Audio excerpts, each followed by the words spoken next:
قرآن پاک میں 2 مرتبہ ایک خاص حرام شے کا ذکر ہے، ایک خاص ممانعت کا ذکر ہے، وہ ہے اولاد کا قتل۔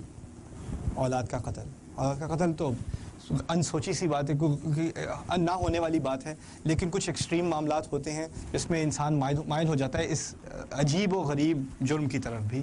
اللہ تعالیٰ نے فرمایا ہے وَلَا تَقْتُلُوا أَوْلَادَكُم مِّنْ إِمْلَاقٍ، املاق کی وجہ سے، املاق کہتے ہیں بہت شدید غربت، بینکرپسی جسے انگلش میں کہتے ہیں نا، اسے املاق کہا جاتا ہے۔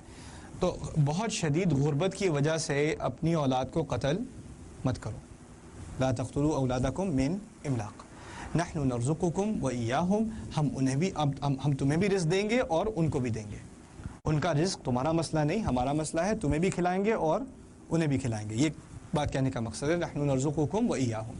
یہ آیت تو آ گئی سورۃ الاسراء میں، پہلی آیت املاق کی تھی، دوسری اسراء کی ہے ولا تقتلوا اولادکم خشیۃ املاق نحن نرزقہم وإیاکم۔ اپنی اولاد کو غربت کے خوف سے مت قتل کرو، ہم انہیں بھی کھلائیں گے، انہیں بھی رزق دیں گے اور تمہیں بھی دیں گے۔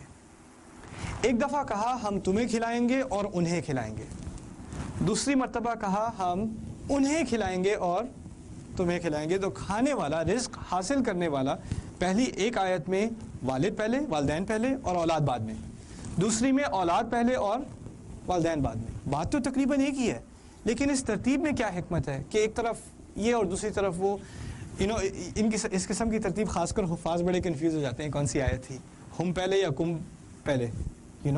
اس آیت میں، ایک آیت میں کہا اپنی اولاد کو غربت کی وجہ سے مت مارنا، دوسری آیت میں کہا ہے اپنی اولاد کو غربت کے خوف سے مت مارنا۔ فرق ہے کہ نہیں؟ اب تو ہے۔ جس آیت میں کہہ دیا کہ غربت کی وجہ سے مت مارو، فقر کی وجہ سے مت مارو، اس کا مطلب ہے کہ فقر بعد میں آئے گا کہ ابھی سے ہے، ابھی سے فقیر ہے، ابھی سے غریب ہے۔ جس آیت میں کہا کہ غربت کے خوف سے مت مارنا، اگر خوف ہے غریب ہونے کا تو غریب تو نہیں ہے ابھی، اگر غریب ہوتا تو غریب ہونے کا خوف تو گیا، اب تو پڑ گئی مصیبت۔ خوف اسے ہوتا ہے جو غریب نہ ہو، اور اسے ڈر ہو کہ بعد میں جا کے غریب ہو جائے گا۔ سمجھ میں آ رہی ہے نا بات؟ اچھا، جس آیت میں کہا کہ غربت کی وجہ سے مت مارو اولاد کو اپنی، وہ غریب سے ہی بات ہو رہی ہے نا، غریب سے بات ہو رہی ہے۔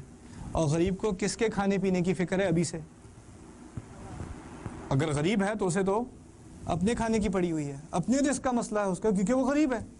تو اس سے فرمایا گیا ہے وَلَا تَقْتُلُوا أَوْلَادَكُم مِّنْ إِمْلَاقٍ نَحْنُ نَرْزُقُكُمْ وَإِيَّاهُمْ۔ تم فکر مت کرو، تمہیں بھی کھلا دوں گا، انہیں بھی کھلا دوں گا، لیکن تمہاری بات پہلے کر دی کیونکہ تم غریب ہو، تم ابھی سے غریب ہو۔ اچھا، دوسری بات تھی وہ غریب سے نہیں تھی۔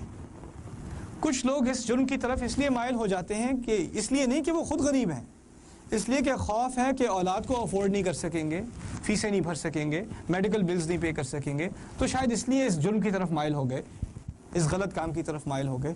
ان سے فرمایا جا رہا ہے دیکھو، غربت کے خوف سے اولاد کو قتل مت کرو، انہیں پہلے کھلانے کی بات کر دی، اولاد کو انہیں کھلائیں گے اور تمہیں بھی کھلائیں گے۔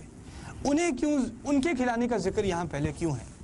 ان کے کھلانے کا ذکر یہاں پہلے اس لیے ہے کہ جس انسان کو ابھی سے غربت کا مسئلہ نہ ہو، اسے اپنے کھانے کی تو فکر نہیں ہے، فکر ہے اس کے پیسے کہاں سے آئیں گے، بچے کے پیسے کہاں سے آئیں گے۔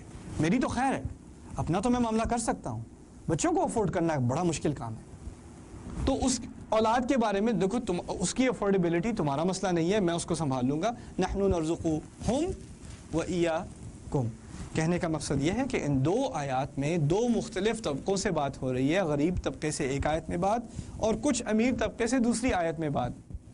یہ ایک ہی طبقے سے بات نہیں ہو رہی، ایک ہی قوم سے خطاب نہیں ہو رہا، 2 مختلف سٹیٹس ہیں سوسائٹی کے، 2 مختلف ایلیمنٹ ہیں سوسائٹی کے، ان کو 2 مختلف باتیں سننے کی ضرورت ہے، تو ان کو 2 مختلف میسج دیے جا رہے ہیں، اور یہ بات صرف چھوٹی سی ترتیب سے ظاہر ہو جاتی ہے۔ نحن نرزقہم وإیاکم، نحن نرزقکم وإیاہم۔